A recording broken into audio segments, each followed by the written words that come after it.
fireside.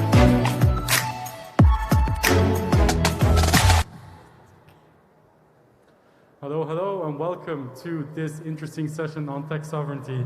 My name is Wauters. I'm the founding editor of Tech.eu. Thank you so much for sticking around. We're going to have a very interesting conversation with some interesting people. Thank you, everyone who's tuning in online, also for giving us your time. Really appreciate it. We are going to talk about protecting our human-centered culture and values through technological sovereignty. And to do that, we are going to have an interesting panel with Anita on my left side. She's physically here, which is amazing. Anita from Startup Norway. We also have Hermann Hauser joining us all the way from New Zealand. He is a co-founder and venture partner at Amadeus Capital Partners. But before we start the panel discussion, I would love to welcome Commissioner Thierry Breton up on stage to give a small keynote to set the stage for us and talk to us about technological sovereignty in this day and age in Europe. Mr. Breton.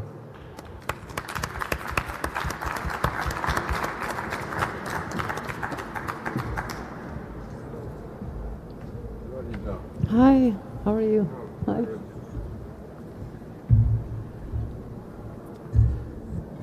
So,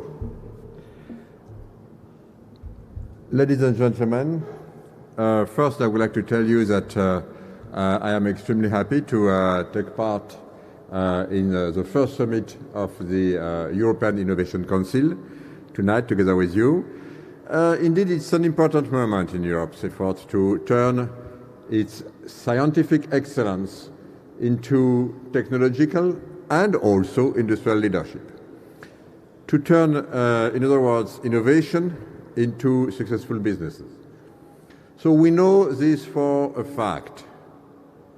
Europe is still struggling to develop high-tech and high-risk businesses.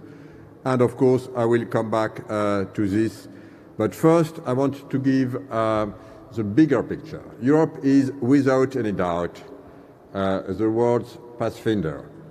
See how we succeeded in a record time to develop most COVID-19 vaccine working on the planet. Look at the talents, skills, and competences we have in space. We can be proud of Galileo, the most advanced global navigation positioning system in the world. See also how advanced we are on semiconductors. We keep talking about the global crunch and the race for the smallest ships. But Europe is holding very good cards. We are the world center for semiconductor research, and without us, neither Asia or the United States of the Americas could have the industrial capacity to produce the future generation of chips. We tend to forget this reality, while the pandemic has shed a stark light on several Europe's dependencies. We should bear in mind that we also hold the key to other countries' dependencies. And after all, our single market is the biggest integrated economy in the world. We have enough leverage to rebalance the world map. So Europe needs more than ever just to play its cards right, to be bold, to take pride in its asset and be more assertive when defending our interests in the geopolitical arena. Whether we like it or not, our interests are increasingly revolving around the global technological race, a race that is becoming more and more, let's say, confrontational. And I want to be very clear on this point. Europe's autonomy and therefore resilience will depend on its capacity to become an undisputed technological and commercial leader. Space, defense, hydrogen, batteries, quantum, HPC, or high-power computing, artificial intelligence, microelectronics. We have to lead the way in this field if we want to maintain our industrial leadership, cater for our own needs, and export also to the world, set global standards, and generate quality jobs in Europe. Take, for example, the European Defence Fund that I'm leading, which I just remind you we set up to foster innovation and to support collaborative development of defense capabilities. Up to 8% of its budget is earmarked for disruptive technologies. The aim is to tap into the potential of civil innovation, including of the deep tech sector. This year, we are looking at disruptive projects in areas such as quantum sensors or additive manufacturing.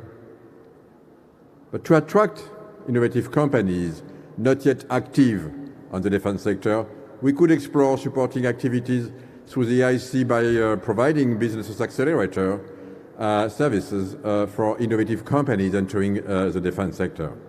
In fact, we have to lead the way if we want to accelerate and also anticipate our shift towards a greener and more digital economy. Obviously, we cannot do this alone, and we will not. We need our partners, but we want to do it our way. There should be no such things as tech dependency. Therefore, we must pool all our efforts together to rebalance global value chain and further sharpen our competitive edge. This means, in particular, beefing up our manufacturing capacities, as we did successfully with vaccines. It also means reinforcing our international partnerships to diversify our supplies, in particular in raw materials. As I said at the beginning, we must ensure that Europe remains a breeding ground for pioneering innovation and, most importantly, turn our know-how into industrial leadership and successful business. There are several reasons why scale-up remains a major issue in Europe, and notably the lack of market uptake of our breakthrough and disruptive innovations, and the lack of strategic deep tech venture capital investments compared to other parts of the world. Investments in the United States are 4 to 5 times higher, and we know that. And this is precisely why we are here today. This is precisely why the European Innovation Council was created under Horizon Europe. We need, of course, a change of mindset of investors in Europe. Less risk-adverse, bolder and future-driven. And with the EIC, we have, let's say, a strategic tool to lead this new approach. And I'm delighted to see how fast things are moving, from producing the world's first microsurgical robot to providing cutting-edge solutions for food waste, from making satellites operate 10 times faster to making intelligent wireless devices energy efficient. These are tomorrow's market. These are the technologies that will make us more autonomous and also, of course, more resilient. Let me flag the example of space. This deep tech sector enables connectivity, positioning and navigation, Earth observation that are all central to the functioning of our future economy and society.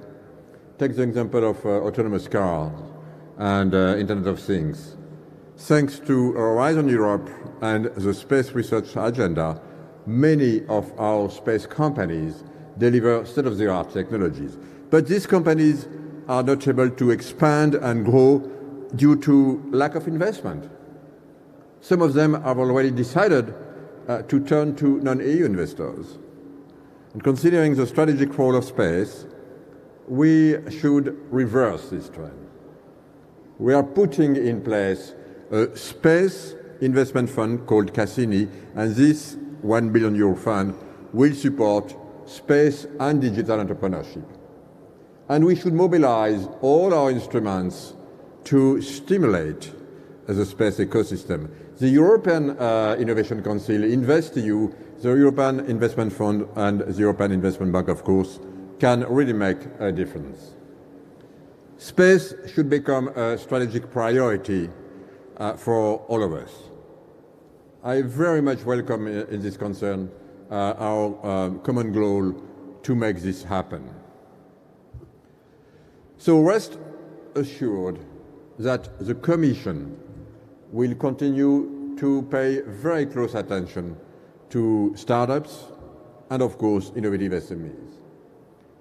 We are, of course, well aware that if we want to keep a strong, innovative edge, we need newcomers with their brand, new solution, and, of course, business, and their all new business models. And this is why, in March this year, we set up an EU Startup Nation Standards, signed, by the way, by, I think, 25 or 26 member states.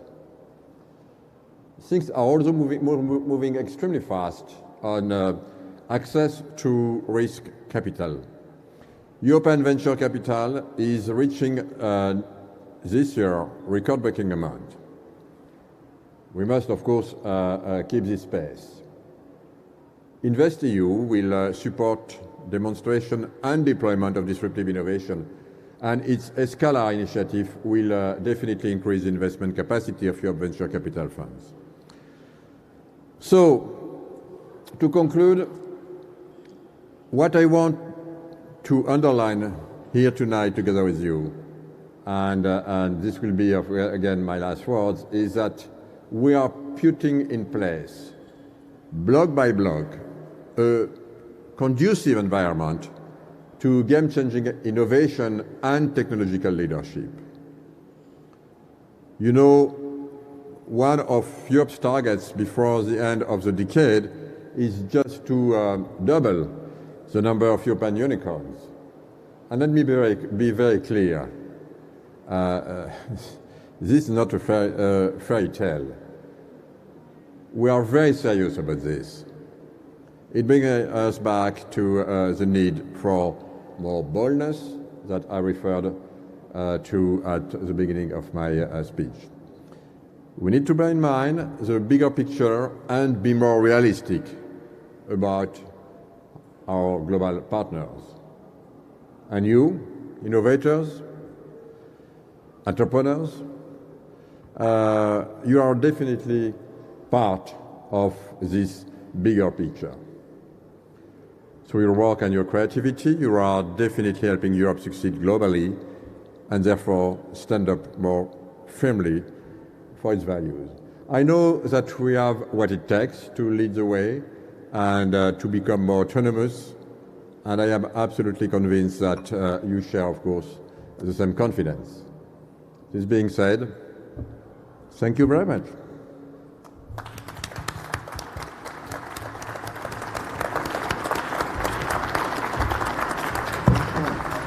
Merci beaucoup. Thank you, Commissioner Breton. I think that is an excellent way to kick off this panel by setting the stage. A lot to think about and a lot to talk about, and we're going to do that with Anita, Executive Chairwoman of Startup Norway, and we're going to talk about it with Hermann Hauser, who is not here today, but is tuning in all the way from New Zealand. He's a co-founder and venture partner from Amadeus Capital. So one of the things I wanted to start off with is a bit of a devil's advocate question, because coming from the world of startups and innovators and venture capitalists in Europe, I have a lot of conversations on a daily basis with people from the industry, and the words technological sovereignty never drop. They're not a topic of conversation, at least in the ones that I have. It's mostly about talent, it's about capital, about geographic expansion, it is about policy, but I can't say that human-centered culture and values and tech sovereignty are words that wind up in these conversations. So, of course, it's very important and crucial, as Commissioner Breton also underscored, but why is there such a disconnect between what the industry is actually talking about and what their daily concerns are, and what people in this room and in Brussels in general talk about? So you mean you have not been invited to a conversation about human-centered culture? First time, I have to say. First time. I think you are spot on with your comment, because this is semantics that demonstrates the difference between the environment you and I come from, which is from the innovators' environment, but also from bureaucracy, EU politics, also national politics. Because I think what really helped us was understanding the consequences of COVID.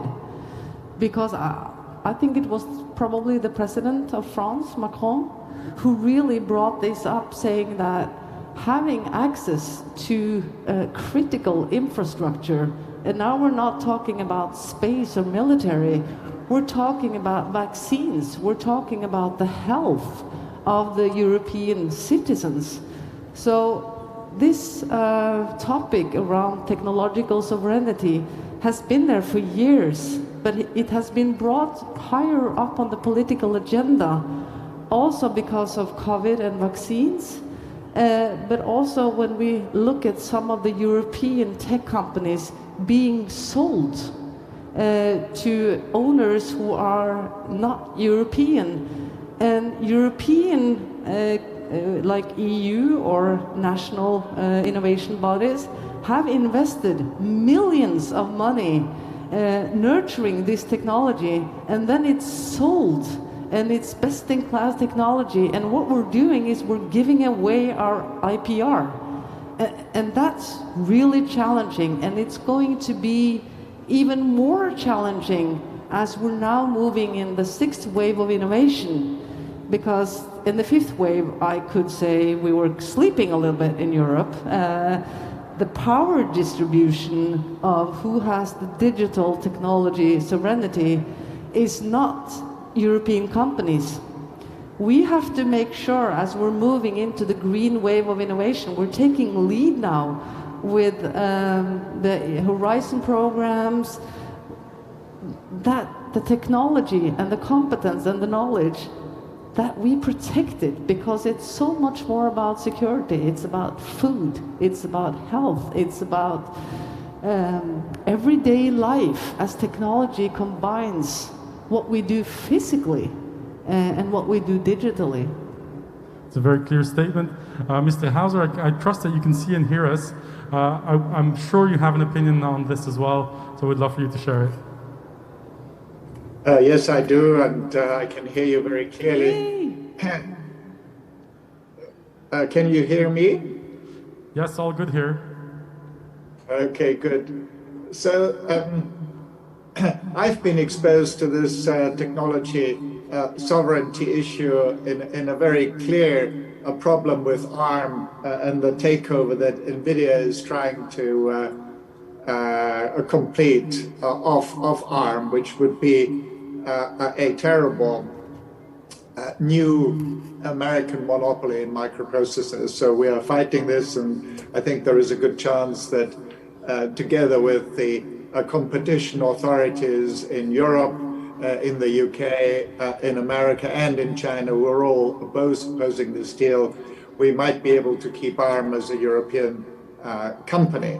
So European sovereignty, especially in the semiconductor industry, is of paramount importance, because as Thierry pointed out and Anita pointed out, these one-sided dependencies on other countries, in particular, of course, China and the US, are as important now as military occupation in the past.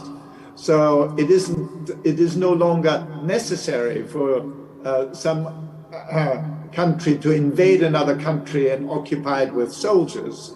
If there is a clear technological dependency that they can use as a weapon, this economic coercion that mainly China and America can effect on Europe is just as effective as military coercions in the past. And let me give you just one example that we really have to deal with. 90% of the semiconductor design software, the EDA software, is provided by two American companies, Synopsys and Cadence. And that allowed Trump to determine which European company is allowed to sell to which Chinese company, which I have no problem with, that we restrict the sale to certain Chinese companies for political reasons, but these decisions should be made in Berlin or in Paris, but not in the White House. So these economic dependencies, these one-sided economic dependencies, have become a fact of life that we must fight. So there are three Hauser questions that every nation or group of nations has to ask itself now. The first question is, do we have these critical technologies that we have to have for our government and our economy to work? Do we have this technology ourselves? In which case everything is fine. The second question is, well, if we don't have it ourselves, do we have access to these technologies in an unfettered way from a number of independent countries? So there is no a single country that can exert economic coercion to us. If the answer to that is yes, fine. But if the answer to the first two is no, we've got to ask ourselves the third question, which is, do we have unfettered, at least 5-year guaranteed access to this technology from a single country, typically the US or China? And if the answer to all three questions is no, we have to do whatever it takes to make sure that one of the questions can be answered with yes. Because if we don't do that, we create exactly this economic dependence that, in my opinion, is just as effective as military occupation in the past. Great. Well, thank you for chiming in there. My follow-up question is the following. If that is true, should the private sector, meaning the entrepreneurs, the investment community in Europe, be made more aware and educated about the importance of tech sovereignty, and should they not play a more active role in actually contributing to this tech sovereignty rather than the geopolitical side of things? Anita, well, absolutely. Mr. Hauser, go ahead. Yes, absolutely. But that doesn't mean we should throw the baby out with the bathwater. So it's very important to have investments from the US, investments from China. I'm a great believer in Adam Smith's division of labor. The critical criteria is the one-sided dependence. It's not dependencies. I think we ought to depend on each other in the world. It is the one-sided dependency that's really the problem. Anita? Yeah, I completely agree with Hermann, and he was also the one fellow in the European Innovation Council Advisory Board that brought us really to this attention and lifted this topic. And I think it's needed, like you said in the beginning, maybe we should introduce it and start to talk about it in an easier way than using words no one has any connections to. And by giving examples, and I think we have plenty of examples now that can demonstrate why this is important, but also, like Hermann says with his 3 questions, just by asking ourselves these 3 questions, it will make us aware. And we already see now in the portfolio, I think it's 1/3 of the EIC accelerator companies, they may have issues on technology sovereignty. So we should already now, because EIC is, and EU is also an investor, we should take responsibility, and we are doing crowd-in funding with private investors. This is not only a task for private investors, this is a common task for private and public investors, specifically where we put in large amount of money. It should be on the agenda on these cases. All right, let's talk about the pandemic, because how can you avoid that topic? The pandemic has definitely put pressure on the global value chain, the global supply chain. Commissioner Breton has correctly mentioned that there is a rebalancing, there is a shifting of the dynamics going on. What role can Europe play post-pandemic when we get out of this to really take some of the tech sovereignty issues in hand? Because I think the pandemic has not only exposed but also caused some of the power dynamics that have shifted on a geopolitical scale. So how can we get out of this in a better way, in a stronger way, post-pandemic? Do you want to start, Hermann? Sure. I mean, Thierry Breton was, of course, absolutely right that Europe has these amazing strengths, especially in the life science area and especially in vaccines. But as opposed to the United States and China, Europe is very reluctant to use these strengths in a political and in a trade way. Sadly, Trump has shown us that technologies can be weaponized, and that an American president is capable and also willing to use these technology dependencies as a weapon. I'm not promoting that we should do the same, but we should be ready to respond to other countries, mainly, of course, again, the US and China, to use these weapons. And if they use it as weapons, then we can do it as well. And just to point out that in the semiconductor industry, as Thierry pointed out, we actually, in ASML, have the only company in the world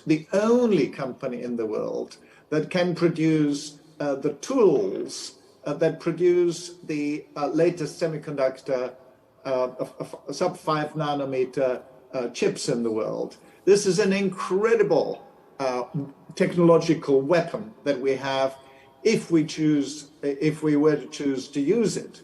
And if a future American president uses his muscle on the design software, we ought to respond with our weapons as well. This is something so alien to our cooperative nature that it's difficult to imagine that Europe would do this. But if challenged, we also need to be more aggressive politically. That's a very strong stance. Do you stand behind it? Yeah, I 100% stand by this, because I think we have a job to do in Europe to explain much easier what do we mean when we're talking about critical infrastructure. It has changed. And what does it mean when it comes to securing the independency of European citizens? Because we want to have choices. And that's where the name of values are coming in.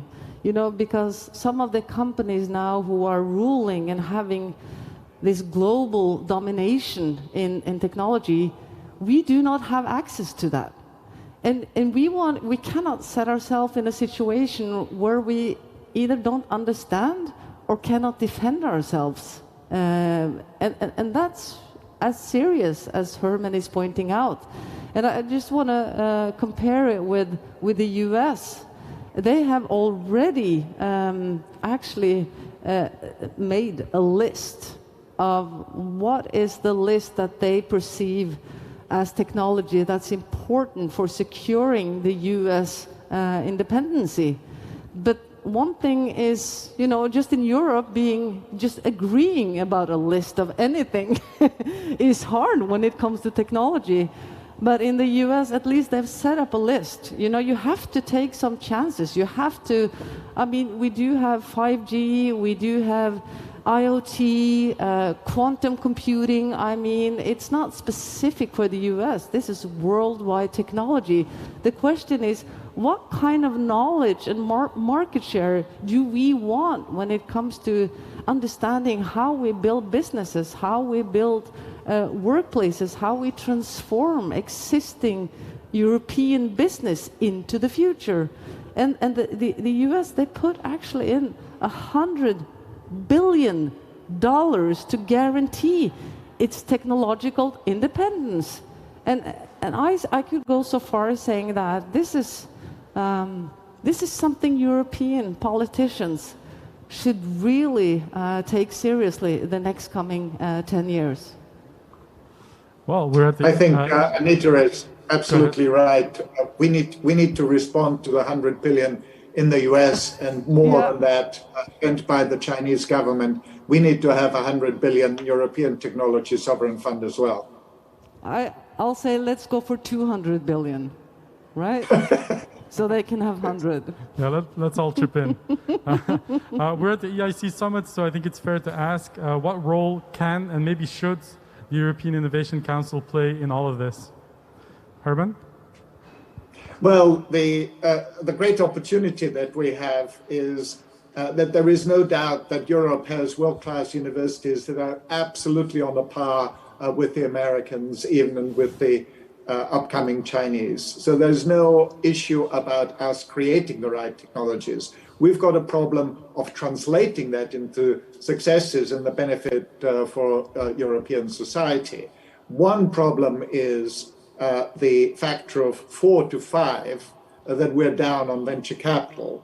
America has 4 to 5 times as much venture capital as Europe, which is actually getting better very rapidly. European venture capital now produces better returns than American venture capital. So we're on the right path, but it needs to go much faster. And that's where the European Innovation Council, with the 10 billion of deep tech money over the next 7 years, can make a big difference, especially since, as Anita pointed out, this is a catalyst fund, a crowding in of the market. And at the moment, the figures are that for every dollar, or for every euro, I should say, that the European Innovation Council spends, we're getting 3 euros from the marketplace. So it's actually not a 10 billion euro initiative. It's more like a 30 or 50 billion euro initiative. So I hope this will make a big difference to leveling the playing field between Europe and the US. Just for context, the EIC released some statistics today. Actually, this is crowded in investment already exceeds 9.5 billion euros today. So we're getting there slowly but surely. Anita? Yeah, absolutely. I think the EIC's role is to, take our own medicine as we are doing. We have already pointed out and done assessment of our own portfolio, looking at which one of the companies here can be in a situation where they're actually developing technology that's going to be important for us. So we're already, it's high on the agenda, also because we are an investor. But I think we also have, and it's part of our mandate, to be an advisor when it comes to future development of innovation policies. And in that sense, the connection between the commissionaries and also be a positive driving force, maybe easily explain why it's so important, coming with concrete examples, and make them even more secure and brave when they're taking innovation policy decisions. That's a role that EIC, I would say, is taking already, and we should continue to push that agenda. Great. There's something that Anita alluded to in the beginning of this session that I found really interesting, which is that when you talk about tech sovereignty, oftentimes you will go to space, defense, military, artificial intelligence, deep tech, supercomputing and whatnot. But there's also other sectors like health, like food, agriculture, etc. Can you see any sectors that are sort of in danger in Europe to lose their sort of independence when it comes to technology that aren't as obvious, that are being overlooked at the moment? I think, I cannot speak for all of Europe, but I can bring up an example from Norway, because the past 45 years we've invested money in oil and gas and property. That's how we built a pole position in the oil and gas industry. While now we are transforming the portfolio of our export economy, we're looking, for example, at agriculture or biotech, and we see that we lack knowledge and also private capital, understanding how you evaluate and also the value of, for example, agriculture tech startups. So a lot of these cases are being picked up by other investors. So I see now it's becoming better, but I think knowledge about the business potential in the new areas, and we were talking not long ago about diversity on this stage. Femtech is a part of the health industry that has a massive growth potential. And these are areas where no countries or regions has taken any pole position role yet. So that's why I also want to stress Hermann's points that time and money is actually an aspect here to move forward as Europe, because it's happening now. Great. Mr. Hauser, did you have anything to share on that topic? Well, I have four key technologies that I believe are going to change our lives within the next 5 to 10 years. And they are, of course, AI and machine learning, blockchain and smart contracts, quantum computing, where we're actually very strong on the research side in Europe, but way behind in the translation. So this is something that quantum computing is not an area that has panned out yet. But there are clear lead companies in the US and in China. And although our research is as good as the US ones, our translation into companies is not. So this quantum computing is a key area that needs more support. And last, but not least, the fourth area is synthetic biology, which long-term, since it concerns our own health, is probably the most important. And again, we have a phenomenal basis there, as we've shown with our vaccine strength, to build on that strength and become a dominant player in synthetic biology. Go ahead. Yeah, I think the Green Deal, Europe has already been quite clear in defining the areas where we also need to have a position and have some thoughts about how we're going to deal with the technology sovereignty situation, if it's climate or health or food. So I think the overall thematic, and then it's, you know, we also see the traditional innovators, for example, in the car industry. Well, they're not coming from the car industry anymore. You know, these are high-tech people. Some of them are, you know, they've been trained by themselves. It doesn't always come from research environments. And I think also understanding, and I think this is a key asset with the European Innovation Council, is that we acknowledge any innovator, even though you come from a research environment, a small company, or you are a tech startup with no education. It's the DTEP, innovative, high risk, and the ability to transform that into something that's scalable. So I think we also need to be very humble for the fact that what created innovation 40 years ago, those areas and the mix of people are different than now. I mean, just looking at the car industry, shouldn't a European car vendor create Tesla? You know, is it obvious that a guy from the US with no education whatsoever from the car industry would do that? And this is just one example. We have tons of these examples now. And that's why the carving in, opening up for innovators wherever you come from in Europe, whatever background, I think is key with our platform. Some great points there. We have about 7 minutes left. I am going to give some questions to the audience as well. But before I do want to talk about something you said in the beginning, which it was problematic that European tech companies or IPR sometimes get sold to either American or Chinese companies, or companies list on stock exchanges that are not European, for instance. Why is that such a problem? Because I can see that for critical infrastructure, for semiconductors and whatnot, that is an issue. For everything else, what is the problem? What if these companies, they don't always have a lot of options than to be sold to an American company or list on NASDAQ or New York Stock Exchange? So for an entrepreneur, you just choose the option that you have the best chances with, and then you can still grow, and you can still grow in Europe for that matter. Why would it be such a problem? I think it's a great question, because from an EIC perspective, we are on the side of the innovator. We don't want to have lock-ins for innovators. We want you to choose whenever you want to sell, who you want to sell to. But if we are investing money in areas that we perceive as important for the region, at least what we're doing now is discussing how can we make sure that parts of this value will to the benefit for Europe, that we don't lose everything to other regions. So I think this is we don't.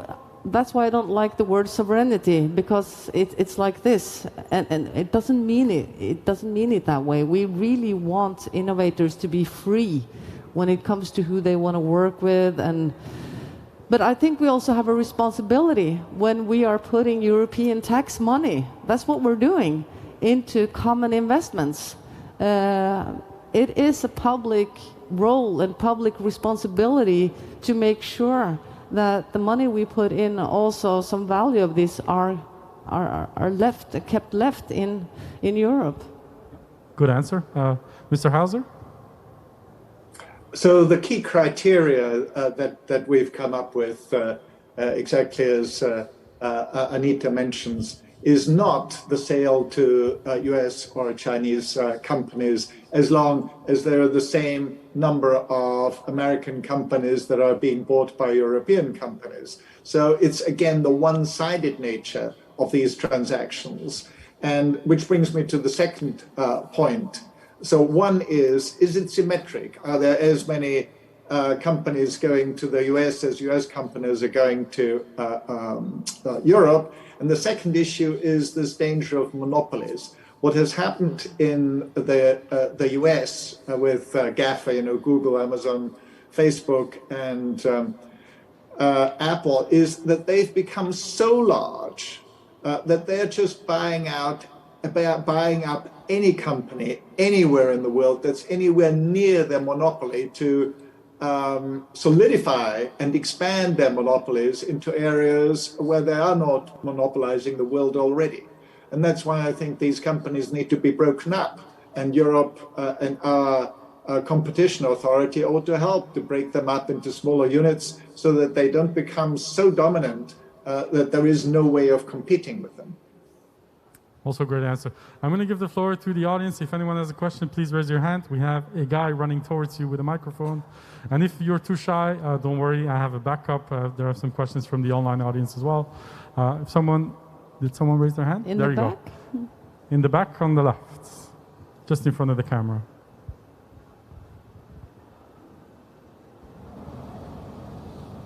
And please share your name and what you do before you ask the question. It's always helpful. Yeah, hi. My name is Shoaib Zafar. I am representing a cybersecurity company from Norway. And